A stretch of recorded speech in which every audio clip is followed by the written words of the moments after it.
Welcome to another episode of Colorful Conversations with Mila Lynn. Today I'm here with Julianna. And okay, so we briefly talked about how I kind of know a little Spanish. So I thought it'd be cool for you to, you know what I mean? Yeah. Do your Spanish. So I'll ask you properly. We'll try. So, podemos hablar en español o spanglish? Okay. Okay, so cuando alguien te preguntó quién estás, ¿cómo tú dices? Cuando alguien me pregunta quién soy, soy Julianna Sanroman Rojas y soy una artista, creo que más visual, pero trabajo mucho con arroz y con esculturas. Yeah. And to translate for our viewers who are not speaking Spanish, I know you was talking about you do work with rice, but do your little English version for it. My name is Julianna Sanroman Rojas.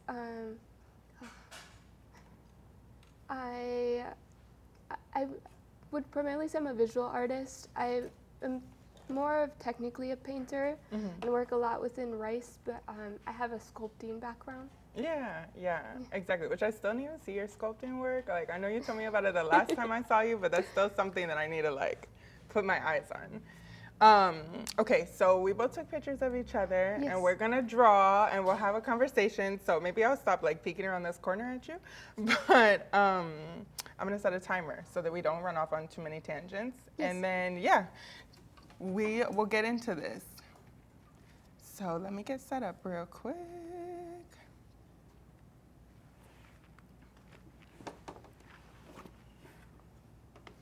All right, ma'am. So I know I had told you before we came here today that I really wanted to talk to you about color, primarily because I've seen your work and it has a lot of color in it. And I think also as a Chicano artist that there's a lot of color associated with Chicano art. So I want to see, do you feel like there's a significance specifically with Latin heritage and color, the usage of color? I think that's something that's really complicated. I know that inherently that there is. And I think sometimes that can be a little problematic in the sense that you can define Chicano art without necessarily having colors that are within the realm that are Chicano colors. Because even saying that, it just feels like how does that look like? What does that look like? I think there's colors that, I would personally define in my own work that can present Chicano art, like Rosa Mexicano, because it is the color that is nationally given in Mexico as the color. Yeah. And then there's certain hues that you can reference to different artwork or different clothing or textiles, and within different Latino artists that paint with those colors or in those murals. But I don't think that the colors that should be subjected solely to colors that define Chicano art. Yeah. But so do you feel because I know you said there is an association, but in terms of maybe not so much that it's defining it, but that there's a significance in, I don't know, is there a ton of black and white Chicano? You know what I'm trying to say? Yeah. I feel like colors are important, right? But colors are important to me. I'm not a Chicano artist. I think it is, and I think oftentimes I think about it, and I think a lot of older Chicano artwork where it's a lot of pen and paper and it's black and white. Oh, okay. And I think of Diego Rivera, especially within their abstract work, aren't using saturated colors. They're using more muted. Yeah. And I think personally, it's something where I'm still trying to navigate. Do I put them down as Chicano colors, or are they just colors that are significant to me and I'm a Chicano artist? Yeah. Yeah. That's fair. But I think, like you said, colors are so important. They're tied to so many different things. I took a couple years of archiving the colors within my grandma's village, Oh, There's certain villages within Mexico that are Pueblo Mágicos, and you okay. get a government assigned color, Hmm. and the government comes and paints your house. You never get the opportunity to say what color you want. It's Oh, free, and it's certain colors that they just keep picking out for you. And I yeah. think that becomes like really fascinating in itself, but also like there you get like really rich hues of wine colored houses, Hmm.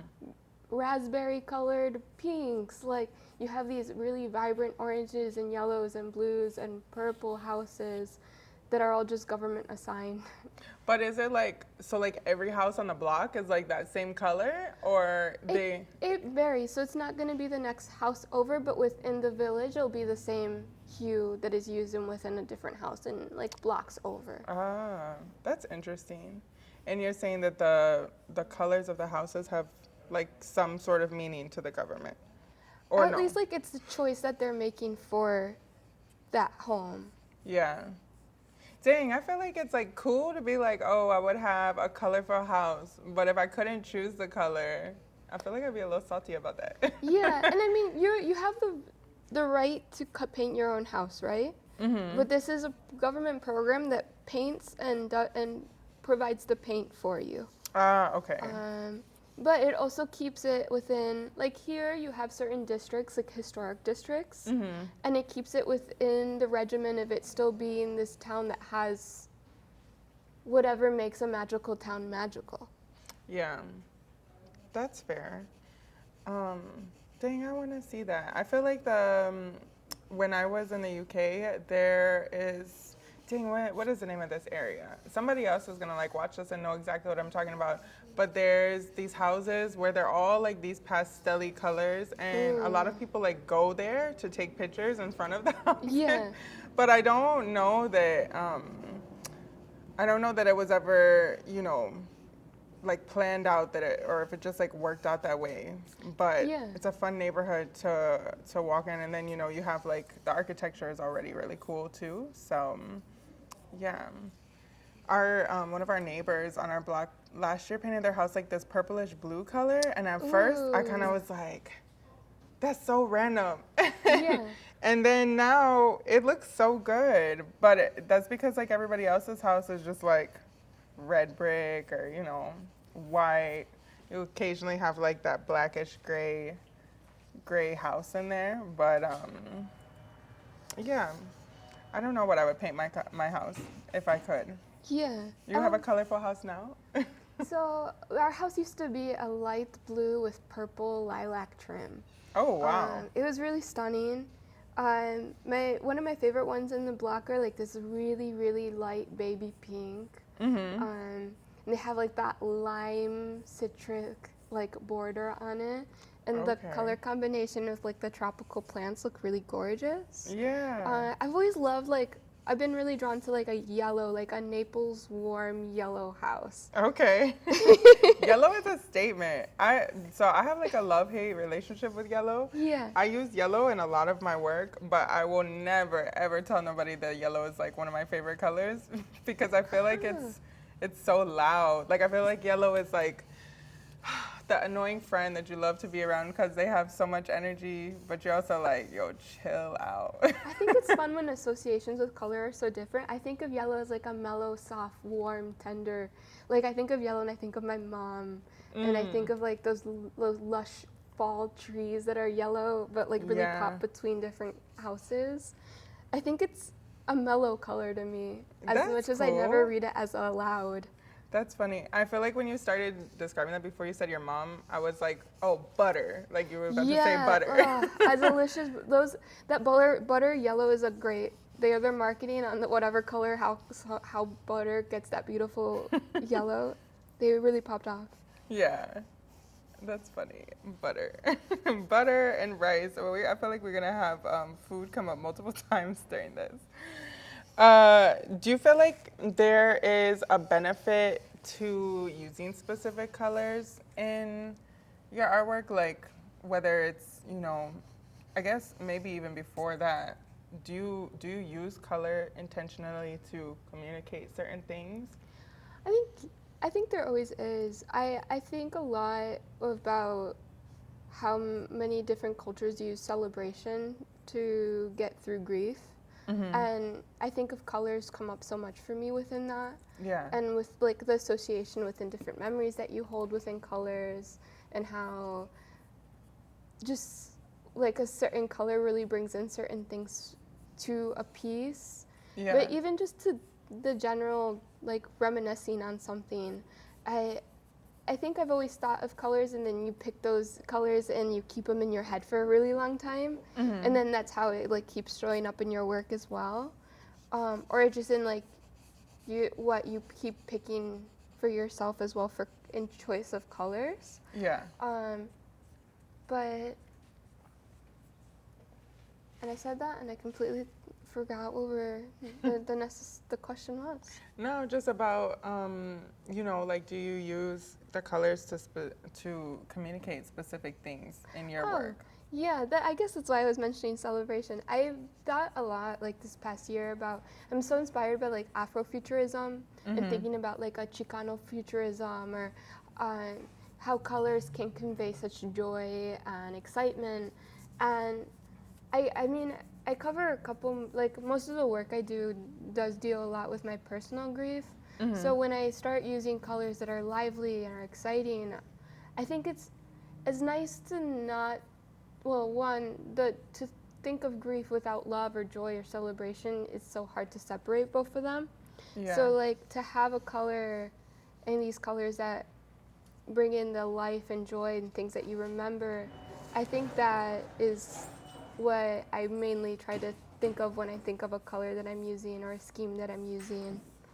Is like, more of like the feeling I get with it. Yeah. And associate with it more than like the actual combination of them. Okay. Yeah, I feel like I don't know, I do feel kind of like what you were saying about that I use a lot of the similar colors.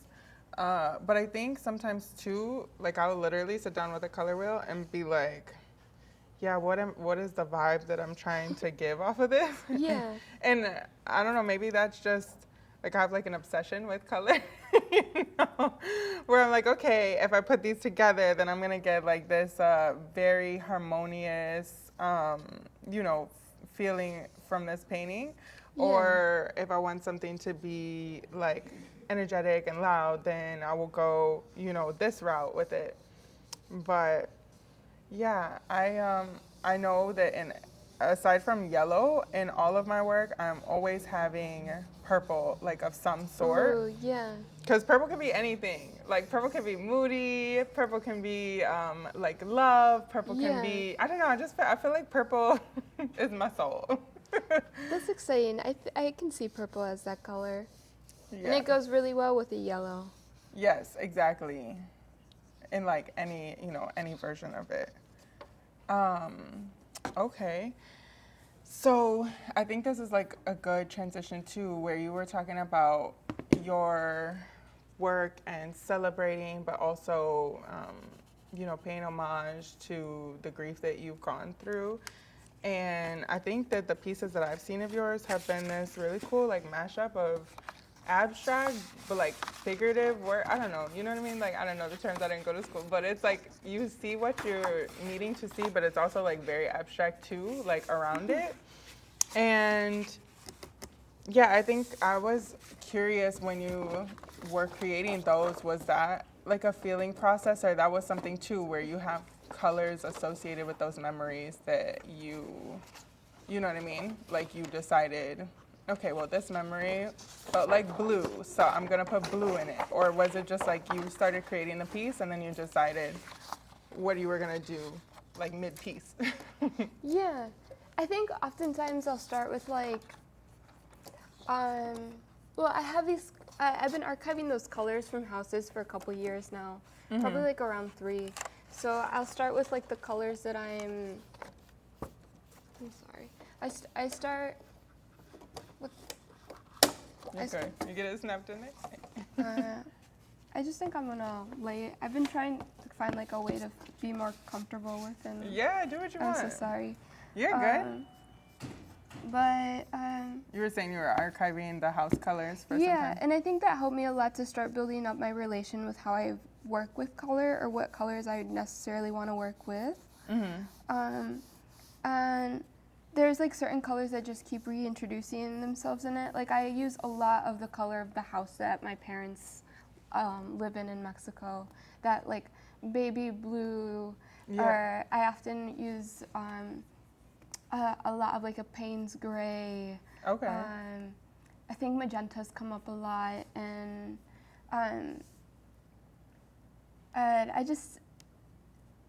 I've been making a lot of work in relation to certain particular family members in specific. So when I do, I already have colors that I associate with those individuals and then use them within my pieces. Yeah, and you're saying like that's all from the house, or no? That's just... the majority. Yeah. Okay. So all the colors stem from the house colors that I've been using, and I mainly use house paint, so it helps me get a color match on the colors within the homes. Yeah, like so it can literally be the color. As much as a paint match can be. Yeah, that's cool. I really like house paint too.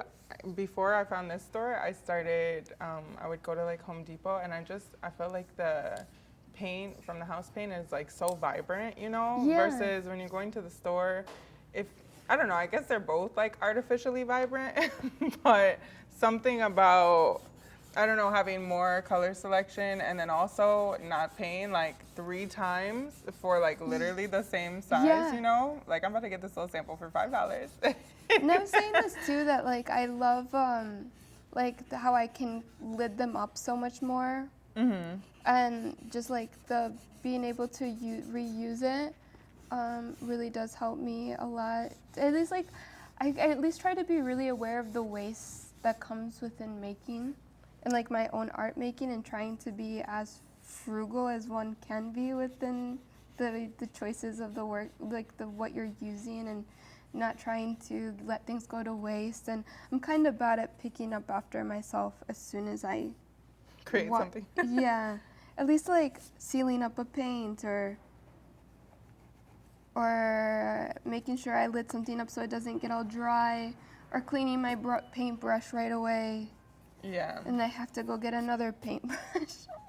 But I feel like that's the part that we all hate. Like I literally have some brushes from yesterday in my car because I was like painting the background of this mural, and I could have brought them in the house, but I was like, oh, they're in a water cup in my car. It's like, they'll be okay for like a day or 2. Yeah. But I hate cleaning brushes. I've lost so many brushes to drying out in cups. Like RIP to the brushes. No, I absolutely agree.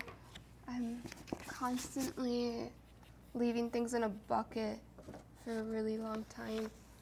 Yeah. Yeah, poor brushes. I don't even know how to revive them. One of my friends is really good with like the pink soap and that sort of, I don't know, dish soap, pink soap, whatever. They're able to like get brushes out of the darkness, but I do not have that strength. Yeah, I do think that soap does a really good job. Yeah. Okay, so the other thing that I wanted to talk to you about too is, I asked you if it was okay to ask you about this, but how old were you when your parents got deported? I was 8. And like, what the fuck did you do? Because you didn't like go with them, right? You were here still, no? So, as soon as my dad was deported, I was 8. Life still kind of moves on while you're 8. Like, you still have a structure that your parents make you go to. So, like, I was going to school, and I realized that my dad wasn't coming back, but you still went to school. Yeah. And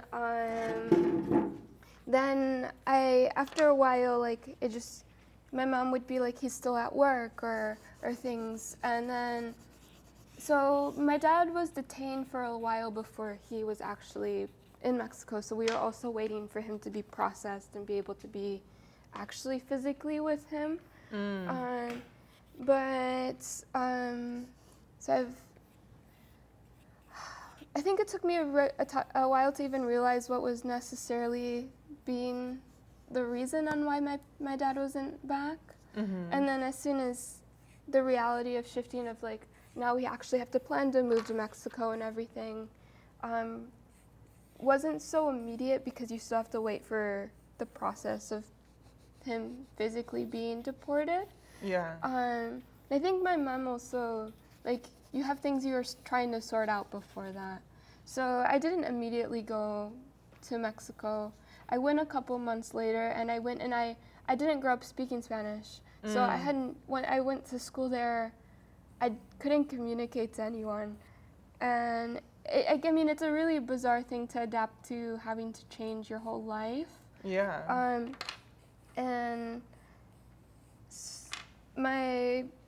I mean, I still struggle with this, right? Like, my mom gave me the choice, and it's like, my mom gave me the choice, but I'm an 8-year-old. Yeah. I'm not physically making this choice for myself because it's not, I'm 8. Yeah. So my mom allowed me to come back here, and I stayed with a family member for the majority of the time that I was here. And I mean, I don't know. I think, honestly, I think about this a lot, of like how we talk about deportation, about being like this one-time life event, and it's like an ongoing condition. It isn't like everything that you do beyond being deported. Yeah, I feel like thinking about the experience of you having something like that happen so abruptly, and recently my partner, he was deployed for like 8 months, and even though we knew that that was coming, I just like there was nothing that could prepare me for that transition, and even now it's like then transitioning back. So I definitely feel you, even though it's not at all like similar experience, but feel you in the terms of like people thinking that something happens one time and then it's just like done, and you've moved on from it or whatever. Yeah. And when in actuality it's like changing how you navigate your life as a whole. And I feel like people, yeah, like as much as people try to like show up for those type of experiences, they really like just don't understand until they're in that position. So I know it doesn't help, but that shit fucking sucks. And I'm sorry that you're still navigating that. Do you feel like that experience like played into, I don't know, like how you've developed as an artist, or did you use art as an outlet during those times? Yeah, I mean, okay, so when that happened, I mean, I truly lost like all motivation and everything that I ever enjoyed doing. Yeah. And I really like disconnected from even like necessarily, I guess, like being a child. Yeah. And I didn't enjoy art, but I didn't enjoy anything. Yeah. And I do it, but I just like, I think you're doing it because there isn't a lot of things for you to be even to do. And so like I went to, I did a lot of moving. So like there'd be times where I'd stay with my parents longer. There'd be times where I'd move around a lot. And there was like a year I came back to finish up high school over here. And I came during like mid-year or like a little bit into the beginning of the year. So I wasn't able to pick like what class I wanted to be in. And my elective was art. And I actually gave like my art teacher like an insanely hard time, so my mad props to him. You can be like a very, I guess when that thing is happening, you can be a very aggressive child, you can say. Yeah. Or like your outlet isn't necessarily you don't even have like your developmental of your cortex or anything. Your brain is still, the way you act isn't the way you necessarily want to act. And so he'd give me prompts and things to do in class, and I didn't really want to or care for him.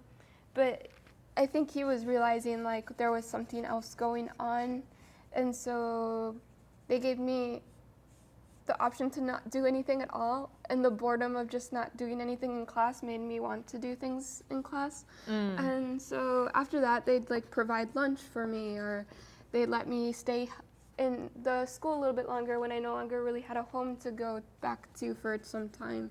Yeah. And it really shaped like, at least like being like, wow, this is actually something I really enjoy doing, and I want to keep doing this. And it wasn't something that I necessarily wanted to do for like a living per se, but it wasn't anything else that I wanted to do other than make art. Yeah, yeah, that's fair. I think I was just talking to somebody recently about, like making sure that we're showing up for kids and trying to figure out like what that looks like for them, not what we want it to look like. Yeah. And even I think some of the art stuff that I've been associated with, it's like the parents have signed their child up for something. Yeah. It's like they don't even necessarily want to be doing, there. yeah. But you're just like, okay, well, unfortunately, you're gonna be here for this time. So like, how can we make the most of it? And then we crack on with that. But yeah, and do you feel like the return of your mom has also then influenced your art? So that's been really recent. I think to an extent, yes and no. Mm-hmm. I think it's something where I made a lot of work about my mom, about my siblings, about like the loneliness I felt the majority of my life. Yeah. And I think it's been really nice in some ways to have part of that realization, to have someone back in your life. Yeah. But then it also comes with the realization of how much other things will not change. And also, like, my mom is currently grieving as well. So seeing her process these things, be somewhere that she's foreign now to, be with siblings and and children that she does not know or has not met, and the actualization of certain dreams never being able to be fulfilled. I think it's been something where it's impacted my work in ways where I know that the work I do is beyond my own experience, and it's a cool thing to separate now more as you do it, to be like, this isn't necessarily just what I'm experiencing. Yeah. The work I do, I'm grateful that my mom is someone who's very vocal. Like, a lot of parents, I guess, don't necessarily share how much they feel or what they're thinking about, and sometimes it can be overwhelming. But she's constantly very thankful for the way that I can also speak in conjunction of the feelings that we're both feeling. Yeah. Yeah, because, I mean, like, you're probably one of, I mean, I don't know if I want to say, like, the few, but you're, like, somebody that can relate to somewhat of, her experience. And I don't know, I also kind of feel like that's a thing for, like, moms and girls as they get older, where it's like you just kind of end up becoming, like, mortal enemies, or you was mortal enemies while you was, like, in adolescent age, and then now that's, like, your home dog. Yeah, absolutely. And I've been through, I think I put her through the ringer. Yeah, yeah. And she's definitely made it out alive, which I'm very thankful.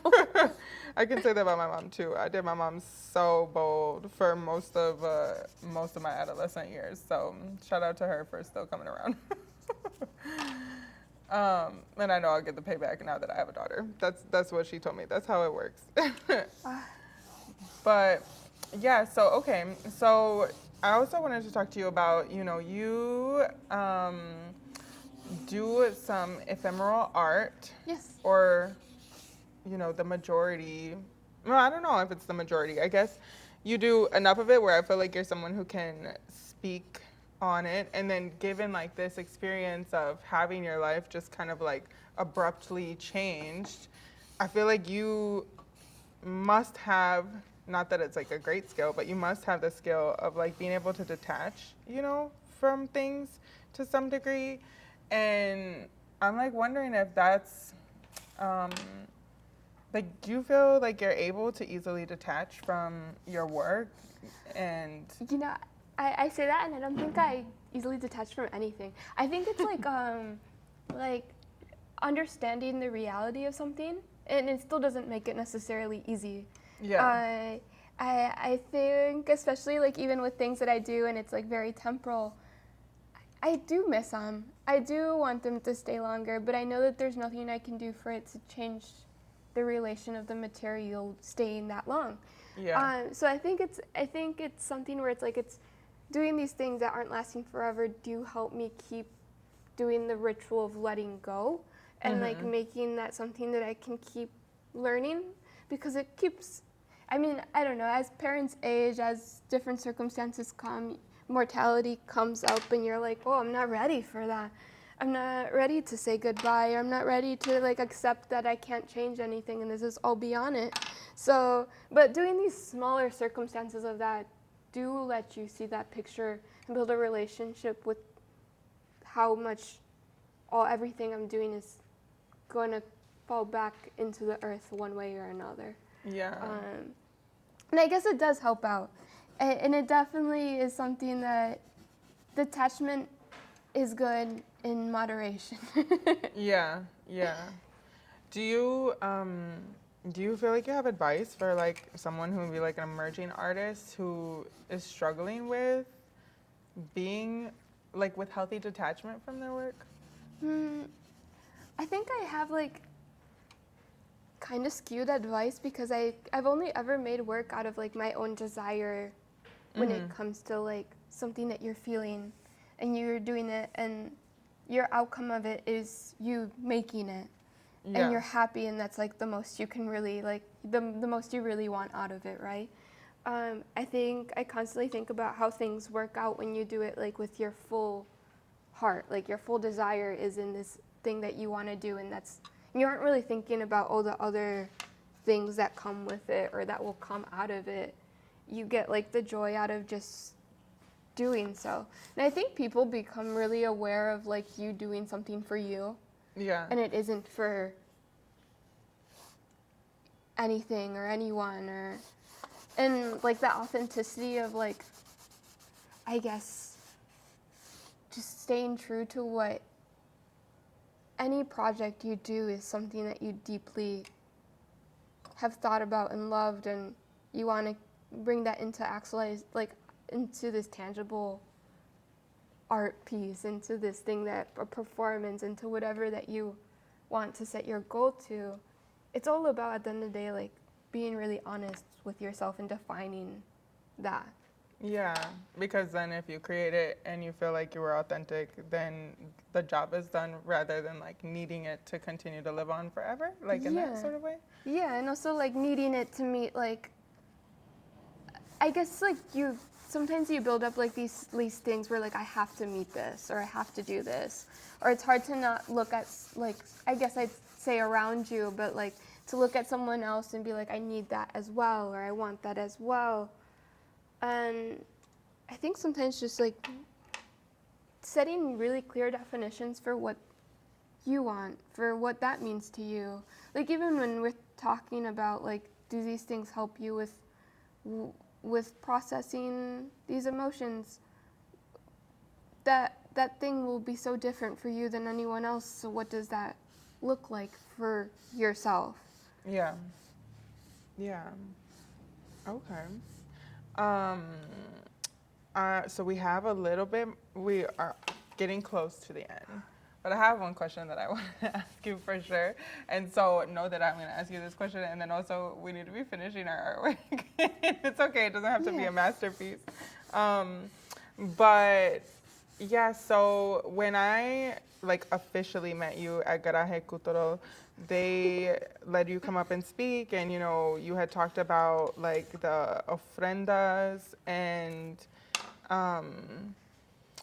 yeah, I think I wanted to ask, like, do you feel like having the temporary? Because I feel like I'm somebody who am realizing that maybe I have a problem that like I've created this art and I feel like I have to like use archival paper and I have to do all these things to make sure that there's longevity in it because I'm also doing it where I'm, you know, exchanging money for it and people want to know like when they're paying me that it's gonna last.